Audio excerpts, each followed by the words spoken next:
আসসালামু আলাইকুম। চলে আসছি উর্মিলা কিচেন থেকে। সবাই কেমন আছেন? আজকেও নতুন একটা ভিডিও নিয়ে চলে আসছি।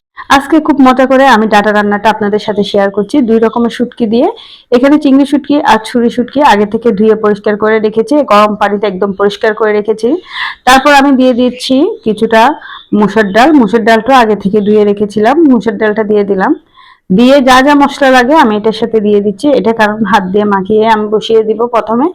এই রান্নাটা যে এত মজা হয় একবার রান্না করলে তারপর বুঝতে পারবেন।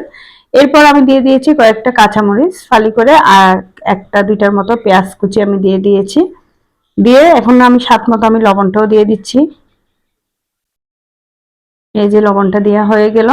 এরপর আমি ১ চামচের চেয়ে একটু বেশি হলুদ গুঁড়া দিয়ে দিয়েছি আর ১ চামচের মতো মরিচ গুঁড়াটা দিব, কারণ মরিচ গুঁড়াটা একটু কমিয়ে দিয়েছি। এখানে ১ চামচের মতো মাছের মশলা দিয়ে দিলাম। মরিচটা আমি ফালি করে দিয়েছি কয়েকটা কাঁচামরিচ। এরপর এখানে আমি রসুন বাটা দিয়ে দিলাম ১ চামচের মতো। তারপর আমি এটা ভালোভাবে হাত দিয়ে মাখিয়ে নিচ্ছি। সুন্দর মতো হাত দিয়ে মাখিয়ে তারপর আমি এখানে ঝোলের জন্য পানিটা দিয়ে বসিয়ে দিচ্ছি। প্রথমে আমি এটা এইভাবে বসিয়ে দিলাম, দিয়ে ঢাকনাটা দিয়ে রান্না করে নিয়েছি। এরপর কিছুক্ষণ পর দেখেন এটা বলক উঠে আসছে, খুব সুন্দর মতো বলক উঠে আসছে। আর যে আমি ডাটাটা কেটে রেখেছি সেই ডাটাটা দিয়ে দিলাম। ডাটার সাথে আমি একটা দুইটা আলুও দিয়েছি যেন একটু ঘন হয়। এই যে ডাটাটা আমার দেওয়া হয়ে গিয়েছে। ডাটাটা এবার নাড়াচাড়া করে ঢাকনাটা দিয়ে বেশ কিছুক্ষণ সিদ্ধর জন্য বসিয়ে দিব। এই ডাটাটা একদম সিদ্ধ হওয়া পর্যন্ত এখানে আমি সুন্দর মতো রান্না করে নিয়েছি। এটা খেতে যে কত মজা হয় অবশ্যই একবার ট্রাই করে দেখবেন, তাহলে বুঝতে পারবেন। তারপর ঢাকনাটা দিয়ে দিলাম। দেখতে পাচ্ছেন আমার ডাটাটা প্রায় হয়ে গিয়েছে। এখন ঝোলটা গাঢ় হয়ে গেল। এখন আর কিন্তু ডালটা সিদ্ধ হয় নাই। আমি এখানে আর একটু পানি দিয়ে দিব কারণ ঝোলটা গাঢ় হয়ে গিয়েছে। তো সামান্য আর একটু পানি দিয়ে আরো কিছুক্ষণ রান্না করে নিয়েছি। এরপর কিছুক্ষণ পরে আমি এটা বলক উঠে আসছে, একদম ডাটাটা সিদ্ধ হয়ে গিয়েছে। দেখতে পাচ্ছেন ডালটাও সিদ্ধ হয়ে গেল।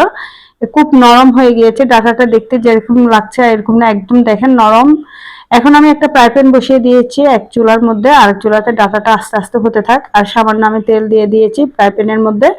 তেলটা গরম হয়ে আসলে একটা পুরা রসুন আমি থেতলে তারপর দিয়ে দিয়েছি। এরপর কয়েকটা কাঁচামরিচ দিয়ে দিয়েছি আর একটার মতো পেঁয়াজ কুচি আমি আবারও দিয়ে দিলাম। দিয়ে একদম পেঁয়াজটা আমি ভাজা ভাজা করে নিচ্ছি অনেকক্ষণ পর্যন্ত। এটা ফোড়নের জন্য যেরকম প্রয়োজন ওইভাবে করে আমি একদম ভাজা ভাজা করে নিয়েছি। এরপর ডাটাটার মধ্যে আমি এই ফোড়নটা দিয়ে দিব। এটা এভাবে দেওয়ার কারণে কিন্তু ডাটাটা খেতে খুবই মজা হয়েছিল। প্রথমে যদি তেল দিয়ে বসাতাম এরকম মজা হতো না। এভাবে কিন্তু করে দেখবেন, অনেক মজা হয়। আমার মা প্রায় সময় এভাবেই রান্না করতেন এটা। এই যে আমি এটা তেলটা দিয়ে দিয়েছি। স্বাস্থ্যকর একটা খাবার আমি মনে করি এটা। তো যাই হোক, এটা আমি এইভাবে ফোড়নে দিয়ে কয়েকটা ধনিয়া পাতা ছিটিয়ে দিলাম।